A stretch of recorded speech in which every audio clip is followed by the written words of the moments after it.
और इंडिगो संकट पर लखनऊ से इस वक्त एक बड़ी खबर आ रही है। लखनऊ एयरपोर्ट पर हालात बेकाबू, यात्रियों में आपस में ही लड़ाई हो गई है और इस दरमियान जमीन पर गिरा है एक यात्री और उसकी पिटाई हो गई है। फ्लाइट रद्द होने पर लखनऊ में यह बवाल हुआ है। टिकट रिफंड पर एयरपोर्ट प्रशासन के साथ बहस हुई। पीछे हो जाए और पीछे चलिए। तो ये तस्वीरें लखनऊ एयरपोर्ट की आपको दिखा रहे हैं। इंडिगो संकट पर लखनऊ से ये तस्वीर, जहां पर लखनऊ एयरपोर्ट पर हालात बेकाबू हुए और यात्रियों के बीच आपस में ही लड़ाई हो गई।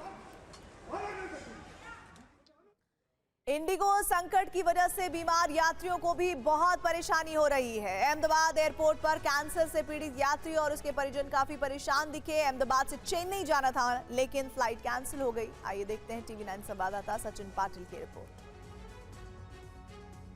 इंडिगो संकट की वजह से जो यात्रियों की स्थिति है वो स्थिति काफी खराब है। यहाँ पर जो परिवार हैं हम देख रहे हैं वो निकले हैं यहाँ से जाने के लिए। आप कहाँ से निकली हैं, क्या परिस्थिति जा रहे हैं? और पहले कुछ ऑनलाइन बताया नहीं कि टिकट कैंसिल हो गया है। अभी इधर आए बोल रहे टिकट कैंसिल हो गया है। तो अभी इनके तो दवाई वगैरह है, वो सब आप कहाँ रुके हुए हैं? पहले होटल में रुके हुए थे रात से, अभी होटल छोड़ के इधर आ गए। तो इनके खाने का फिर वो सब? इनका तो लिक्विड ही है बिना मिर्ची का। तो यहाँ पे सब एडजस्ट हो जा रहा है, नहीं हो रहा है? कहाँ अभी खाना कहाँ खाया है? बोले घर जाके शाम को पहुँच जाएंगे तो घर जाके खा लेंगे। स्थिति ऐसी है कि मरीज है, उनको खाने में परहेज है, उन सारी परहेज के साथ उनका खाना होना चाहिए। बावजूद इसके वो यहाँ पर घंटों से फंसे हुए हैं, ना कोई जवाब मिल रहा है। फ्लाइट यहाँ से कब टेक ऑफ होगी उसका भी कोई जवाब नहीं है और ये लोग यहाँ पर अपने खाने की व्यवस्था कैसे कर पाएंगे इसका भी कोई जवाब नहीं है। और इंडिगो संकट के बीच बढ़ते हवाई किराए पर सरकार सख्त है। सरकार ने नोटिस जारी कर फेयर लिमिट लागू कर दी है। नियम तोड़ने वाली एयरलाइंस कंपनी के खिलाफ कार्रवाई की जाएगी, इस बात को भी सुनिश्चित किया जा रहा है। देश भर में जारी इंडिगो संकट के बाद से देश के दूसरे एयरलाइंस ने मनमाने तरीके से किराए में रिकॉर्ड तोड़ बढ़ोतरी की है। किराए में बेतहाशा बढ़ोतरी से पहले से परेशान यात्रियों में हाहाकार मचा हुआ है। एयरफेयर में बढ़ोतरी पर नागरिक उड्डयन मंत्रालय काफी सख्त है। सरकार ने कुछ एयरलाइंस के बढ़े हुए किराए को लेकर नोटिस भेजा है।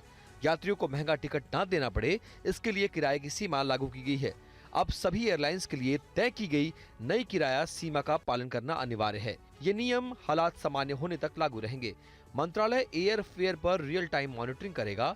नियम तोड़ने वाले एयरलाइंस के खिलाफ तुरंत कार्रवाई होगी। फिलहाल हालात ऐसे हैं कि अगर आपको मुंबई से बेंगलुरु होते हुए दिल्ली आना है तो 1,08,000 रुपए चुकाने होंगे। मुंबई से कोलकाता के लिए 60,000, मुंबई से दिल्ली आने के लिए 27,000, जबकि मुंबई से हैदराबाद जाने के लिए 60,000 रुपए खर्च करने होंगे। वहीं मुंबई से चेन्नई के लिए 90,000, मुंबई से इंदौर के लिए 25,000, मुंबई से आगरा पहुंचना है तो 26,000 और मुंबई से नागपुर जाने के लिए 50,000 रुपए तक किराया देना होगा। काउंसिल ऑफ इंडियन एविएशन ने इंडिगो फ्लाइट क्राइसिस को एक बड़ी साजिश बताया। काउंसिल ने केंद्र सरकार को एक पत्र लिखकर इस मामले की सीबीआई जांच की मांग की है।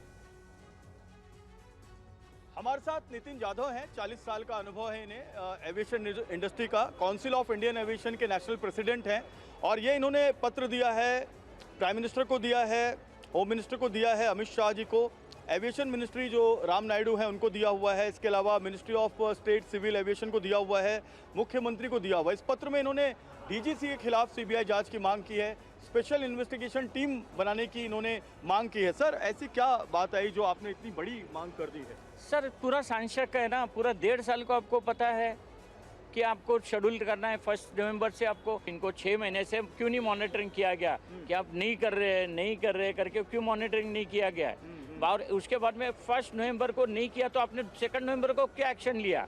आपने बराबर दिसंबर 2 और 3 के ऊपर क्यों करने जा रहे हैं? इसके बहुत बड़ी साजिश होने वाली है।